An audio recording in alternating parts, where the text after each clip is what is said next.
তিন জিনিসের দিকে তাকালেই সওয়াব। কয় জিনিস? জোরে বলেন। এক নাম্বার আন-নাযার ইলাল মুসহাফ, কোরআনের দিকে তাকালেই সওয়াব, পড়া লাগবে না, পড়লে তো সওয়াব আছে, তাকানো মাত্রই। দুই নাম্বার আন-নাযার ইলা ওয়াজহিল ওয়ালিদাইন, মা বাবার চেহারা, মা বাবার খেদমত করলে তো সওয়াব আছেই, টাকা দিলে তো সওয়াব আছেই, কিন্তু মা বাবার চেহারার নজরের দিকে যদি রহমতের নজরে একবার তাকান, একটা কবুল হজ করলে যেই সওয়াব, ওই সওয়াব আমল নামাই দিবে কে? মা বাবা এমন জিনিস আমরা চিনলাম না। আমরা পীর সাহেবের দরবারে লাউ নিয়ে যাই আর গান গাই, সাদের লাউ বানাইলো মোরে, আগা খাইলাম ডগা খাইলাম, খাইলাম না ডুগডুগি না। তো কই লাউ নিয়ে যান আপনি, কই হাদিয়া নিয়ে যান? আসল পীর সাহেব তো আপনার ঘরে। আপনার আব্বা সবচেয়ে বড় পীর সাহেব, আপনার আম্মা জান আপনার জন্য সবচেয়ে বড় পীর সাহেব।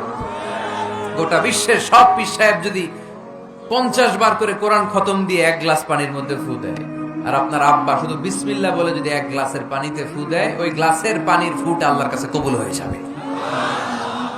এজন্য বিশ্বনবী বলতেন, আল জান্নাতু তাহতা আকদামি উম্মাহাতিকুম।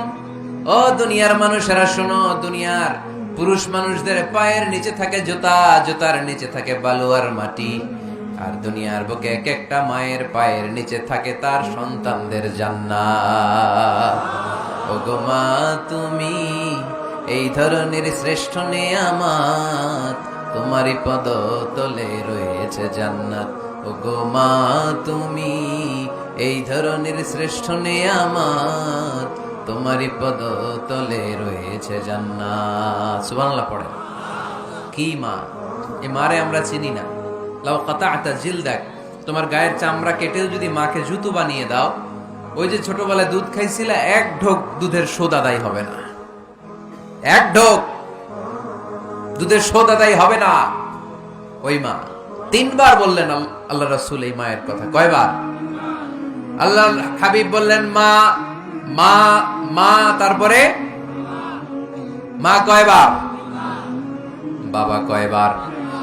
তার মানে ইসলাম মাকে দিয়েছে স্বর্ণ পদক, ইসলাম মাকে দিয়েছে রৌপ্য পদক, ইসলাম মাকে দিয়েছে ব্রোঞ্জ পদক, বাবাকে দিয়েছে সান্ত্বনা পুরস্কার। ঠিক কিনা? 3 বার যদি মা হয়, একবার যদি বাবা হয়, তাহলে স্বর্ণ পদক কে? রৌপ্য পদক, ব্রোঞ্জ পদক, সান্ত্বনা পুরস্কার। সুবহানাল্লাহ কইতে বললেন না? ওই মায়ের চেহারার দিকে যদি রহমতের নজরে একবার তাকান, কবুল হজের সওয়াব আছে না নাই? তাহলে 1 নাম্বার কোরআনের দিকে নজর করলে সওয়াব, 2 নাম্বার মা বাবার চেহারার দিকে নজর করলে সওয়াব, 3 নাম্বার আল্লাহর কাবা ঘরের গিলাফের দিকে যখন নজর করে তাকাবেন, 20টা রহমত নাজিল করবে কে?